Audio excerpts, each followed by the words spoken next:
اعوذ باللہ من الشیطان الرجیم بسم اللہ الرحمن الرحیم الحمدللہ رب العالمین والعاقبۃ للمتقین الصلاۃ والسلام علی رسول الکریم۔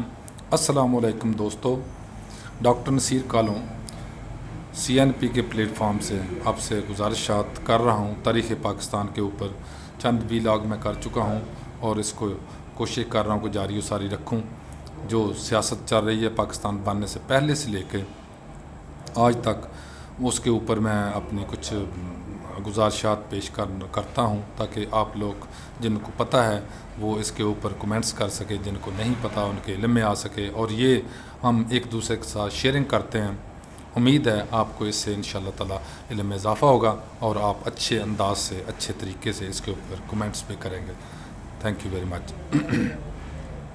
پچھلے ویلاگ میں نے عرض کیا تھا کہ نواز شریف صاحب کا پہلا دور حکومت آخر پہ پہنچا ہوا تھا، جب یہ ان بن کی صدر، چیف آف آرمی سٹاف بے نظیر صاحبہ اور نواز شریف صاحب، ان چاروں کے درمیان ان کی مخاصمت اور ان بن اتنی سٹیج پہ چلی گئی کہ اب اس میں صلح صفائی کی یا اکٹھے ہونے کی یا باہم رابطے کی کوئی گنجائش نہ رہی۔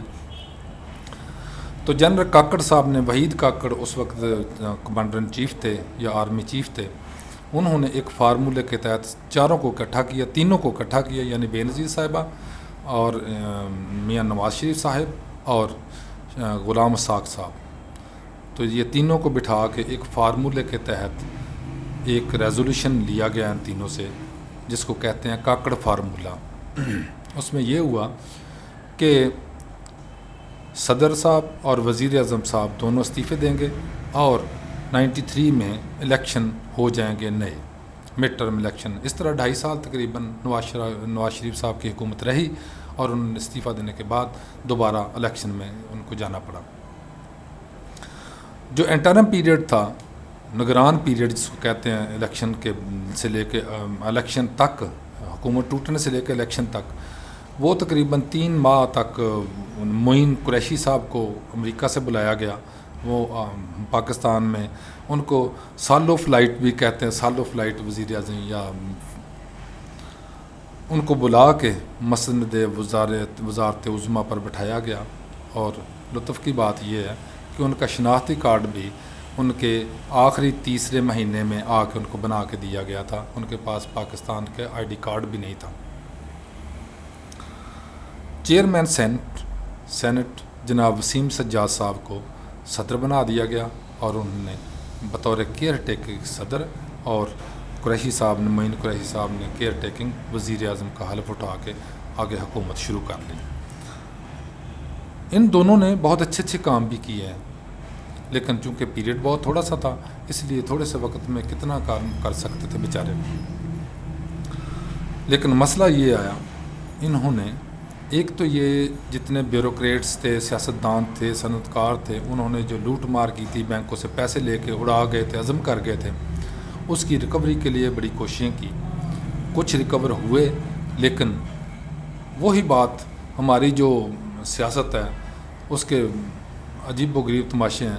سیاستدانوں نے ایک ایگریمنٹ کیا کہ ہم جی پیسے دے نہیں سکتے ہیں، ہم دے دیں گے، الیکشن لڑنے کی اجازت دی جائے۔ اس طرح سے الیکشن تو انہوں نے لڑ لیا، لیکن وہ پیسے آج تک واپس نہیں کیے۔ کچھ نے وہ معاف کروا لیے، تقریباً وہ 2-2.5 ارب روپے کے قریب تھا جو انہوں نے معاف کرایا، اور تقریباً 6 ارب روپیہ تھا جو انہوں نے قرضہ لے کے ہضم کر کے اس کو واپس ہی نہیں کیا آج تک۔ تو اس طرح سے یہ حکومت اپنے جو اچیومنٹ تھی وہ کر نہیں سکی پراپر، اگر کہ انہوں نے کوشش تو بہت کی۔ ان قرضہ خور میں یہ زرداری خاندان بھی شامل تھا، شریف خاندان بھی شامل تھا، چودھری خاندان بھی شامل تھا، ظفر اللہ جمالی صاحب تھے، ربانی خر جیسی بڑی اوپر درجے کی جو شخصیات تھیں وہ اس میں شامل تھی۔ لیکن بدقسمتی یہ ہے ہماری قوم کی، ہمارے ملک کی، کہ جو یہاں پہ کھاتا ہے تو کہتے ہیں وہ لگاتا بھی ہے۔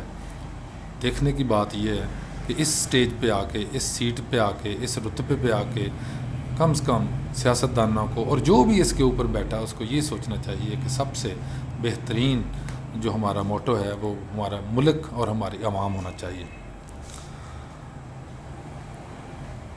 اچھا جیسے کہ میں نے عرض پہلے کیا تھا کہ 60 ارب روپیہ ہضم کر گئے تھے، 2 ارب سارا واپس ہوا تھا۔ پلاٹوں کی بندر بانٹ کی گئی بے نظیر دور میں بھی اور نواز شریف صاحب کے دور میں بھی۔ بے نظیر صاحبہ نے 561 پلاٹ، جبکہ نواز شریف صاحب نے 23 پلاٹ مفت میں اپنے چہتوں کو تقسیم کیے اور لاٹ کیے۔ اب یہ دوسرا طریقہ تھا لوٹ مار کا، پہلے پیسے لوٹتے رہے، اس کے بعد یہ کام کرتے رہے۔ تیسرا، اپنے پسندیدہ لوگوں کو اداروں میں بٹھا دیا لا کے، جہاں پہ 5 افراد کی ضرورت تھی وہاں پہ 50 افراد کو بٹھا دیا۔ اس طرح سے ملک کے ادارے بھی بیٹھ گئے اور ملک کی اکانومی بھی بیٹھ گئی۔ اس کا حل انہوں نے یہ نکالا نواز شریف صاحب کے دور سے لے کے آج تک بھی وہی چل رہا ہے کہ یہ قومی اثاثے جو ہیں، ملک کی جو ہمارے اثاثے ہیں، اسیٹس ہیں پاکستان کے، ان کو بیچو، موج میلہ کرو، کھاؤ اور کھلاؤ۔ اس طرح سے کر کے آج دیکھیں پی آئی اے انہوں کر رہے ہیں، ہمارے بہت سے ایئرپورٹس پرائیویٹائز کر رہے ہیں، اسٹیل مل پرائیویٹائز کر رہے ہیں، پی آئی اے کو کر رہے ہیں۔ ہمارے جو پی آئی اے کے اثاثے تھے، ہوٹل تھا امریکہ میں، وہ دے دیا۔ اس طرح ہمارے سفارت خانوں کی جو ذاتی ملکیت ان کے تھے اثاثے گورنمنٹ کے، وہ بیچ رہے ہیں۔ تو بڑا عجیب تماشا ہے، یہ کب تک چلتا رہے؟ گھر بیچ، یہ جیسے نشئی کرتے ہیں نا کہ اپنے گھر کی چیزیں بیچو اور اپنا نشہ پورا کرو، تو یہ نواز شریف صاحب کی پہلی گورنمنٹ سے لے کے آج تک یہی چل رہا ہے کہ اثاثے بیچتے جاؤ، اکانومی تو سٹیبل ہونی نہیں ہے، اس سے ڈنگ ٹپاؤ اور خود بھی کھاؤ اور لوگوں کو بھی کھلاتے رہو۔ ایک اچھا بات یہ ہوئی اس نگران حکومت میں کہ صنعت کاروں اور اداکاروں کو گرفت میں لایا گیا کہ جن کے ذمہ ٹیکس تھے، انہوں نے ٹیکس کچھ لوگوں نے تو دیے جو گورنمنٹ کو جب ملے تو ہماری اکانومی کچھ بہتر ہو گئی اس سے، لیکن کچھ بہت معاملات خراب بھی ہوئے جن میں شیعہ سنی فسادات تھے اور دہشت گردی تھی۔ لاہور کے اندر بہت بڑا دھماکہ ہوا جس میں بہت سارے لوگ شہید ہو گئے ایک مسجد کے اندر۔ یہ دیکھیں ہمارے دین کے ٹھیکیداروں کا حال یہ ہے کہ مسجدوں کو بھی معاف نہیں کرتے۔ اب اگر ایک شیعہ ہے، سنی ہے، وہابی ہے، دیوبندی ہے، یہ تو ان کا ذاتی معاملہ ہے، تو اس کے اوپر بھی یہ لوگ سیاست کرنے سے باز نہیں آتے ہیں۔ اب شیعہ سنی آپس میں لڑ رہے ہیں، مر رہے ہیں، قتل کر رہے ہیں، شہید ہو رہے ہیں، شہید کر رہے ہیں، کیسا عجیب تماشا بنا ہوا ہے۔ حالانکہ ہمارے مذہبی لیڈر جو ہیں، ہمارے مذہبی جو علماء ہیں، ان کو چاہیے کہ اپنے فقہ کے متعلق اپنے فقہ کے لوگوں کو سبق دیں کہ اکٹھے رہیں۔ یہ دیکھیں نا، ہمارے دین نے کبھی یہ نہیں کہا کہ ایک فقہ دوسرے فقہ کو قتل کرے، اس کو دہشت گردی کا شکار کرے، یا ایک مذہب دوسرے مذہب کے اوپر اس کو قتل و غارت کرے یا اس کو نقصان پہنچائے۔ یہ ہمارے دین کے ویسے ہی خلاف ہے۔ پتہ نہیں یہ کہاں سے کنسیپٹ لے کے آگے چل رہے ہیں، ایک کو مار رہے ہیں، ایک مر رہا ہے بیچارہ۔ تو اسی طرح مسجدوں کے اندر فائرنگ ہوئی، بہت سے نمازی شہید ہوئے، کراچی کے اندر بھی ایسے واقعات ہوئے، اور اللہ تعالیٰ سے دعا کرتے ہیں کہ اللہ تعالیٰ ہمارے ملک کو اس سے بچائے۔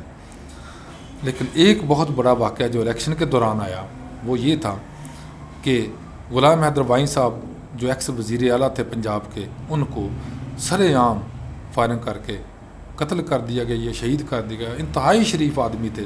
جتنے بھی لوگ آج تک وزرائے اعلیٰ پنجاب رہے ہیں ان میں سے انتہائی شریف النفس انسان وہ تھے۔ تو پتہ نہیں کیا تھا، لیکن بعد میں انکوائری میں ثابت ہوا کہ یہ ان کا کوئی ذاتی معاملات تھے جس کی وجہ سے یہ سب کچھ ہوا۔ چند چیزیں جن کی وجہ سے یہ IGI ٹوٹی تھی، مذہبی جماعتیں مخالفت کر رہی تھیں، اور نون لیگ کے آپس کے اندر دھڑے بندی ہوگی جس سے نواز لیگ کو کمزور ہوئی، اور اس الیکشن کے اندر نواز شریف کی حکومت جب گئی تھی تو اب جو الیکشن ہو رہے تھے اس دوران میں میاں نواز شریف کی پارٹی مسلم لیگ N بڑی کمزور وکٹ پہ کھیل رہی تھی، اور مقابلہ بڑا زبردست تھا۔ اس مقابلے میں کیا ہوا، کیسے ہوا اور نشانات کیسے ملے، تو میں اگلے ویلاگ میں انشاءاللہ بات کروں گا۔ اللہ حافظ، السلام علیکم۔